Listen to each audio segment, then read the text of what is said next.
All right, let's hear some Tua cuts. There was a question and answer that was tweeted by a bunch of the reporters today, what the neurologist told him about potential CTE in the future. We have that cut here.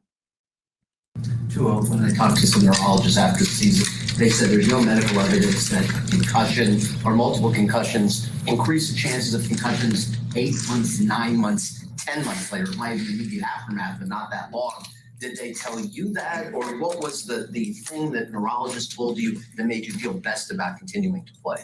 Yeah, they told me exactly what you said. They also told me that CTE wasn't going to be a problem.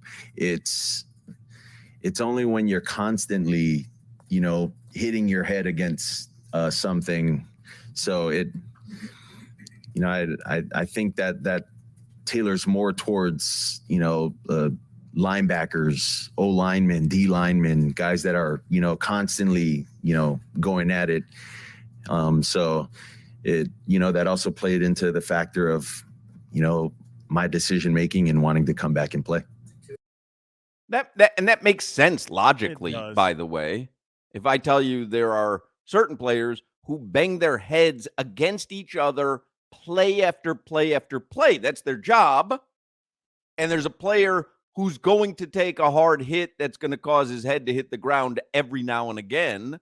The players who bang their heads nonstop, full force against each other constantly, you would think that they would be more apt to get CTE. And Hawk, and it makes perfect sense. And I actually agree with you with the limited knowledge that we have, but they can't measure what type of hits and how many hits create CTE. That's the thing about CTE. It's all post-mortem. So I understand, and the doctors, I'm not saying they're lying to Tua. I heard the same thing about it, but they tell you, we don't really know, but this is our understanding now. Tua wants to play ball. He doesn't know, the doctors don't know what he's going to look like when he's 80, how he's going to feel when he's 80. If he's fine right now, if he doesn't have headaches, if he doesn't have sensitivity to light, if he can function, if his mind's clear, go play football. But the future of what brain injuries are and CTE and all that, nobody knows a definitive answer because there's no test right now that can figure it out.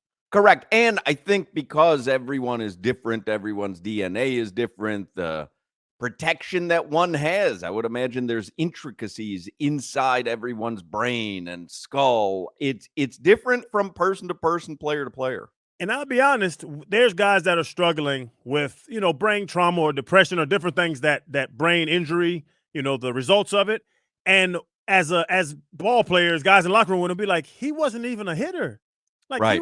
he was a cornerback. It's like whatever it is. And they'll be like, damn, Crowder ran into somebody head first every play his entire life, and he's fine. And that's the mid-ground of that, all that head injury stuff. So with Tua, I hope he's getting the best advice he can, and I'm sure he's going to the best doctors in the damn world. But the decision on brain injuries, it cannot be made with a fully knowledgeable thought because they really don't know what the hell's going on. Because the only reason I get passionate about this, because I've asked my doctors, do I have tau in my brain? And that's what causes CTE. And they tell you, everybody knows, you can't see tau until you die and they cut your brain open. Oh, that's how I find out? No answer. I don't need it. Thanks. I'll just deal with this tau if I have it.